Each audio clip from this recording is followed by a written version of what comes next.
Hey everyone, thanks for tuning in to the Franchising 360 show brought to you by Francoach. I am Tim Parmeter, and with me as always is Danielle Wright. That's me.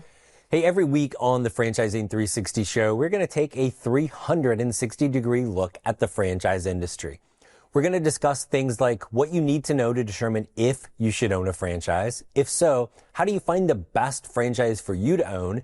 Tips to succeed once you are a franchise owner, as well as how to take your existing business and turn it into a franchise. So who are we? Well, Danielle has been in the industry for over 15 years, working on the franchisor side in development, holding numerous executive roles, and for the last 5 years, she's been consulting brands on strategic and responsible growth. I've been in the industry for 11 years now as the founder and CEO of Francoach, which is the premier franchise consulting firm. Our number one goal is to help properly educate people on this amazing and sometimes misunderstood industry of franchising. So, Danielle, what do you think we should educate people on tonight? What did we tell them last week we were going to educate them? Oh, I didn't watch. Did you? It's funny. So, there's this really scary word for sometimes, not for you, but for other people that haven't been around it, marketing. Yeah. I love that. Are you sure you want to have a whole episode of that? Because give me and I'll go for hours. I'll just go sit with Macy and you talk for the next 23 minutes. For those that minutes. don't know Macy, she's the set dog. So assistant producer over there. So I really want that life, don't you? Yeah. Anyways, you're going off the marketing. Marketing, we want to talk about all but like we say that word a lot as if everybody understands it versus us maybe tonight taking some time to really walk through specific examples, both of things the franchisor will help as well as things, guess what, as an owner, you might have to do something too. It doesn't have to be a dirty word or, like, as you would say in the opening, a misunderstood word, because marketing is... There's the direct marketing that we know as consumers that we get hit with all the time. And then there are things that you do normally that you don't realize that you're marketing yourself out into the general public, wherever you are, even if you don't own a business. Correct. And I had an interesting experience literally on a plane recently on marketing things. Interesting. This is a good tee up for my Friday fun fact. Exactly where I was going. Do you want to know why I say it's interesting? I just want it to be interesting. Yeah, okay. What is it? Okay. What is it? Let's hear it. The fun fact is, did you know that, like, athletes, think Shaquille O'Neal, own, like, franchises? Lots and lots of them. Like what? Shaq owns lots and lots of them, but also there are tons of athletes that are heavily invested in franchises. So do you know which ones Shaquille O'Neal owns? Not off the top of my head. Oh, come on. Just throw me one and I'll tell you if it's a yes or a no. Well, all I want to say is the General right now, but that's not a franchise. That's not his franchise. Nope. He's a spokesperson for that. Five Guys, Papa John's, Krispy Kreme. He owns a chicken one, I think. He started a chicken one, yeah. A lot of them. So to the same point, he markets himself, right? And now he subsequently markets the franchises he owns. Yes. Correlation? I do think so. And so, and Shaq's an interesting story, and we saw him speak a couple years ago at the IFA, International Franchise Association, and he's very strategic with what he owns, correct, right? Or what, like the General or some of those because other things. Because it is a partnership, right? Like I've got a brand. Right. He's a brand. He is a brand that he's got to maintain. So you can't just align with anything. Right. And what's his thing? He said he wants things that are needed, things that you know are like we're always going to eat. Yep. We're always in insurance. He's even done some things for people maybe on the lower end, like with the General, right? Yeah. It is one, which is again intriguing. And there are like athletes all over the place that are heavily involved because it's their brand. I mean, Patrick Mahomes, whoever's watching this, like, he's a Whataburger owner. Did you know that? I did not know that. Yeah, see? I know Drew Brees is heavily involved as a franchise owner, but even as a franchise part investor and as a franchisor as well. Correct. Yes. So, all right, now that we've name dropped, this is a great segue to how does one market their business? Yeah, and sometimes it's just as easy as that. And I'm always flying, my little travel backpack has the logo of our podcast, Franchising 101. And I'll get people every now and then will say something to me. I was on the plane with my backpack, and there's a guy sitting behind me Backpack. wearing a hat that says Mr. Handyman. So he's the local franchise owner here in kind of the Clearwater area of Florida.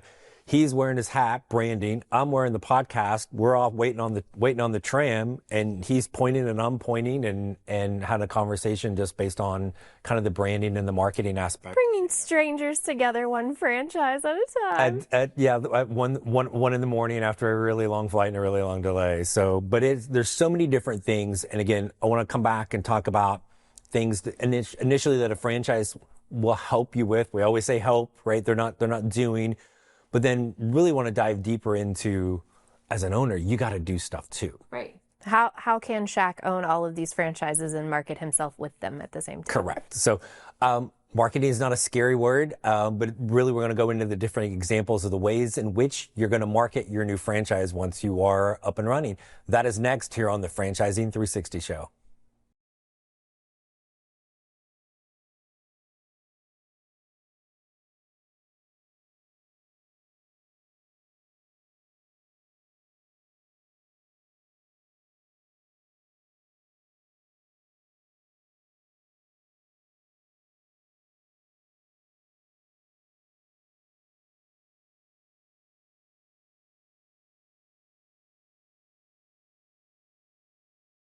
Welcome back, everyone, to the Franchising 360 show. I'm Tim Parmeter. With me, as always, is Danielle Wright. Marketing, a four-letter word or not? Is scary, evil, people get confused, a little overwhelmed. Four-letter word. Like, isn't that usually like bad words or like four-letter words? I don't know. You It's the reason why I asked the question. So, franchisor, let's start with the franchisor first. So there are things that part of why we become a franchise, you've said it, we've talked about it numerous times on the show. There's the plan, right? That you're getting and you are following. Some of that is marketing, some of it's super simple things, but talk about kind of maybe some of the things that franchisor has in place to help you market your new franchise. Well, typically they have a playbook of some sort, but it's generally tied to your grand opening and your ad opening and post opening.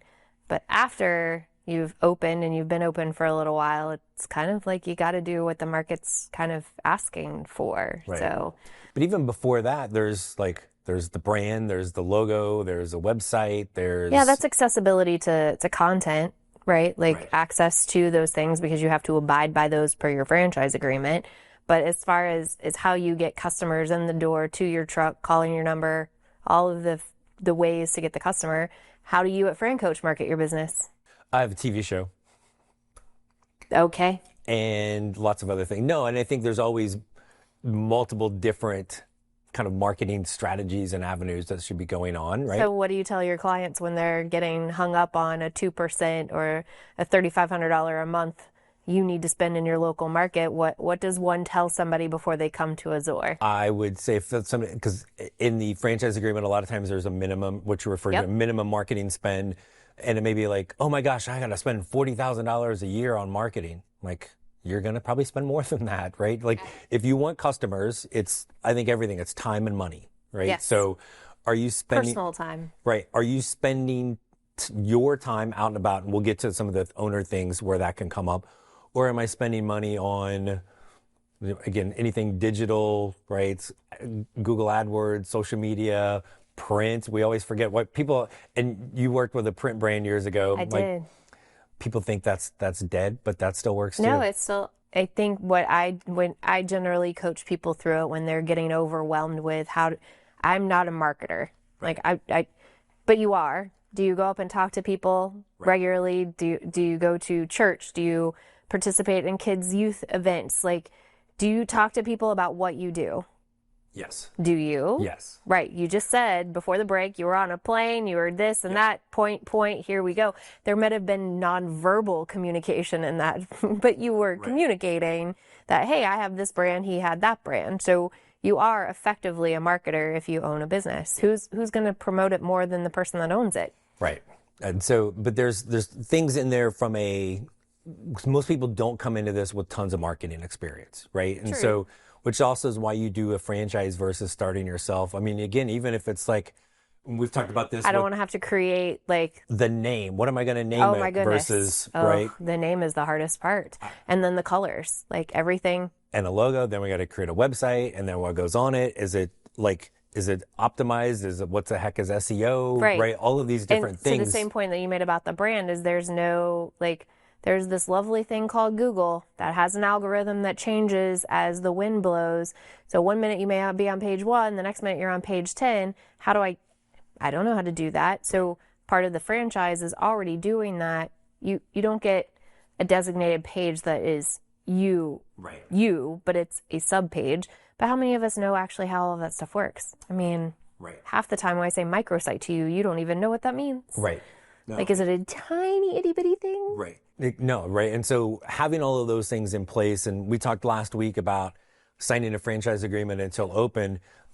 These are some of the things that are going on during that time. Yeah, and some of the education, right? Because remember, to your point, like here, we're here to educate you what it means to be a franchise owner, what it means to own a franchise, be a franchisor. This is stuff that you have to give people because they just don't know. And you've already built it. So I don't want them doing something different and changing the yellow in some form or fashion. Like, you have to be consistent so that people know who you are. But from a consumer perspective, what are you going to do in your market? Because as a reminder to our guests, right, that are watching us every Friday, you live in Arizona. I live in Tampa, Florida. Consumer in Arizona. Very different. Than Tampa, Florida. Yep. And understanding that. And so are there tons of things that the franchisor will have in place, people to support you throughout on a marketing standpoint? Absolutely. Right.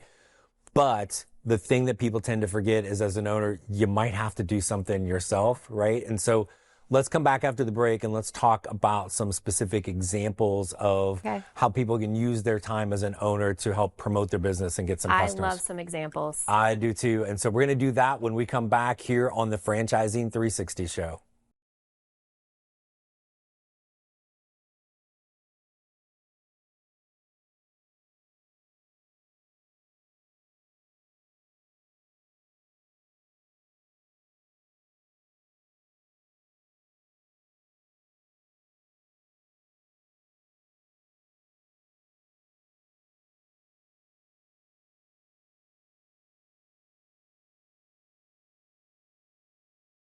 Hey, we are back on the Franchising 360 show alongside Danielle, Wright. I am Tim Parmeter.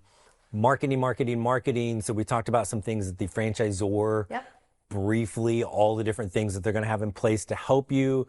But as an owner, like, I own a franchise, franchisor is going to do everything. I can just kick back, put my feet up on the desk and wait for them to make me all the money. Sure. Right? It's not going to work all that well, right? So I think the thing I say always, you get out of it what you put into it. So yes, you can. Yes, you can. Yes, you can. Like, the answer is yes. Is that the wisest thing? Perhaps not. Again, all up to you. Talk about what your goals are. Is your goal to be, right? So talk about failure's not in your vocabulary. Wait for it. It will be. It will be when you just kick your feet up and do nothing, right? So that's why I always you're probably sick of me making the analogy of, like, it's like going to school, right? And going to college, I can pay the tuition. I have the right to be a miserable failure. Yeah. I have the right to be a C student. I have the right to be valedictorian, right? What are you going to put into it? And I think from a marketing standpoint, this is maybe one of the biggest areas that's going to determine where they're going to fall on that scale. Yeah, and I think if you go back and watch any of the previous episodes, which are on YouTube, so feel free, we've talked to franchise owners, we've talked to franchisors, and they all have a very strong opinion about, like, what does it mean to grow my business? And so I think it's follow what the franchisor gives you, the baby steps to, if you've never done it, you get in it. And then you got to figure out what works for you, right? So I had a couple one year that we placed in a painting franchise, and they hadn't heard of BNI, Business Network International, which is a franchise, by the way. And so BNI is a group of business owners that meet once a week, and they give referrals. Right. It's a lot of effort. It's a lot of work. It's time consuming, but their goal in that network is to help you create revenue in your business. I had one guy when I was going to own a garage door business. This was pre-you, that I went into a BNI, and he's like, I will kick you enough business to cover your yearly admission into this group, which was $2,500. I was like, no way. Right. Like, he's like, I'll kick it to you in the first month. I'll give you enough business to pay for your membership here. I'm like, okay. Yeah. And there's that kind of power. But what would that have taken? That would have taken me every Wednesday at 7 a.m. going to the same place, having the same coffee, doing the same things Right.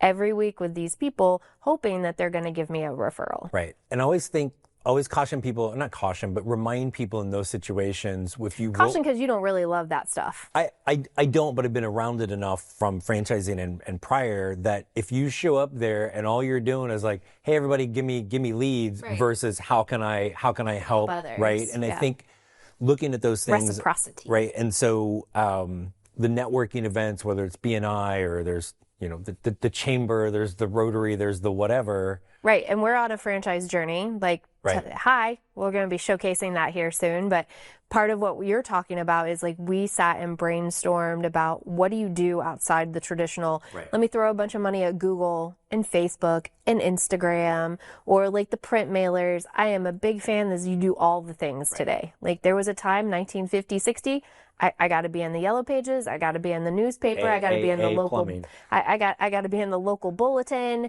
Like, that's fine.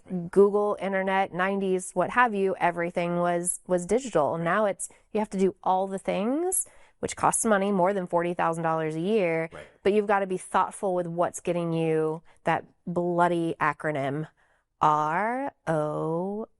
Right. And I think being strategic. So do I have a home service brand? Connecting with realtors, the greatest referral sources on the planet. Hosting events, sponsoring golf tournaments. Right. We own Boutique Fitness a while back, and we had like local schools, right, that are their team that they came in to do that. We talked about sponsorship, right? We're like just last month. Or last couple months, we've sponsored 2 different golf tournaments. I tell people at Francoach, our clients, Francoach has nothing to do with college athletics, but I played it. It's still near and dear to me. So we sponsor 3 different small college basketball programs and 1 golf program because it can. And so does that necessarily get us business? Maybe. One day. Right. Those people may eventually be business owners. Right. But you never know where those things are going to come from. So sometimes as an owner, like, where's your passion or things that you enjoy? Well, we like playing golf. Let's go sponsor that. Does something come of it? Maybe, maybe not. Maybe, but again, if you're not out having the conversation, but that's still marketing. Right. So if you were looking at a P&L, I'm going to go my business brain and franchisor side, is that then I get to say that's a marketing expense. Right.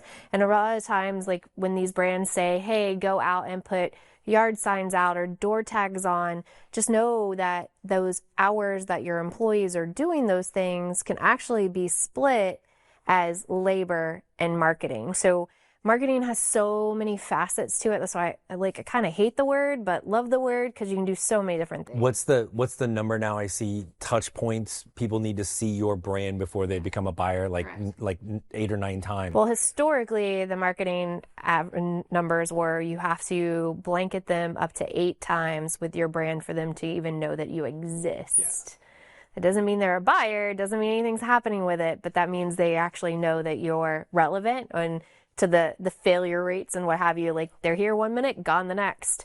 So you've got to be repetitive with those touch points. And when we always tell our people when they're like, well, which one of these marketing things should you do that the franchise is talking about? You do them all, and then you just don't do them all at one time. Like, don't just shove it into this box. I'm going to do it for this month, and then you have nothing for the next 6 months. Right. But you mentioned BNI. One person you would have a better experience doing that than I would. Yes. Right. Doesn't mean that I couldn't still do it, but that just means if I'm not doing that, then maybe I have to spend my time and money somewhere else. Correct. Right. So just kind of giving some examples of that. We're going to talk a little bit more about this when we come back here on the Franchising 360 show. Marketing isn't a scary word. We're going to keep showing you how, again, when we come back.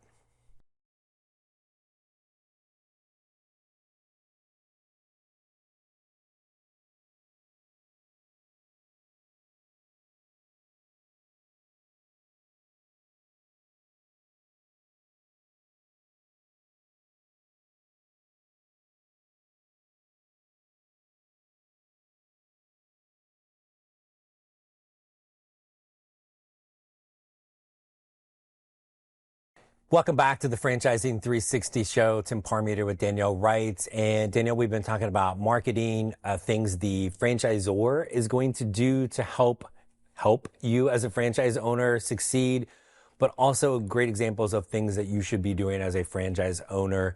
As somebody's getting ready, maybe they're in this position, they're getting ready to launch. What's maybe the biggest piece of advice that you would give somebody? Or maybe there's two pieces of advice that you would like to share. Why do we keep going this pathway? I always ask for help. So reach out to your franchisor's marketing department if they allow that. Talk to your franchise business consultant. Talk to other franchise owners. Maybe not, if they're not in your market, ask other markets.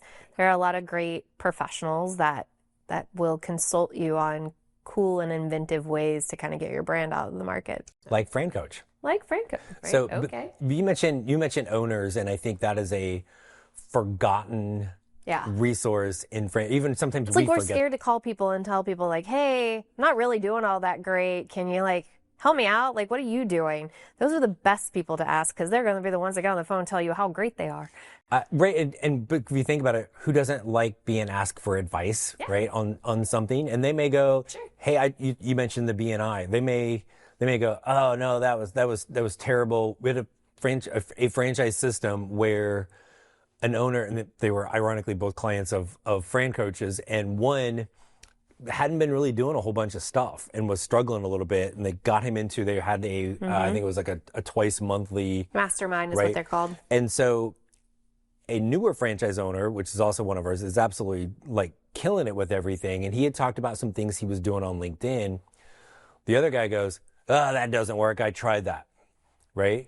So his immediately was negative, but really all he was doing was like making a post, right? There was no call to action. There was no nothing. But because he got part of that group with other owners and hearing the things that are working from them, he kind of almost was like, oh, right. And really gave him like an opportunity. And I think it's always good to say, I don't know something. Maybe you do, like, right? Like I think I know a lot about something, but maybe I really don't. So it's okay to like go and say, yep, I didn't take much out of that. Or like we've gone to events and, oh, we're not going to get anything out of this. But if you get one or two little nuggets, that can make the difference in the revenue your business is producing. And sometimes it can confirm what you are doing is you're spot on, right? And that's okay. That's okay too. But you can't fix the problem if you don't know where the problem exists. And if you're going to be in a franchise system as a franchise owner and then not use any of the resources, you kind of lose your ability to complain.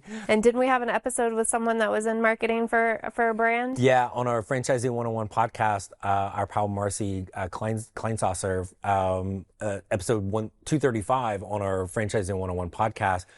She's been in marketing for a long time, decades, and is brilliant with this. And so there's tons of great things there. If you would like to learn more about franchise ownership to see if this is the path for you, come check us out at francoach.net. Our team is here to help you. There's never any fee for that. Also, go to our YouTube channel. You'll be able to see past episodes of this show, bonus footage, the Franchising 101 podcast. There's a bunch of other stuff there. And if you like to read, we do have a new book called Becoming a Franchise Owner, which is about becoming a franchise owner. And then we'll be back next week. But because we're business owners, we get freedom and flexibility in our schedule. Where are we off to? Oh, yeah. Okay, we're headed to Vegas. To see? I'm not overly excited about Vegas, but we're going to see Kenny Chesney. That you're overly excited about. I'm always excited to see Kenny Chesney. It's Kenny in the Sphere. Kenny, I'm sure you're watching. If you want to hook us up with some backstage passes, would be pretty cool too. You don't want that to happen for you. I will come home single. Yes. So anyway, until next week, that's Danielle Wright. That's me. I am Tim Parmeter. He's the single guy. This is the Franchising 360 show. See you next week.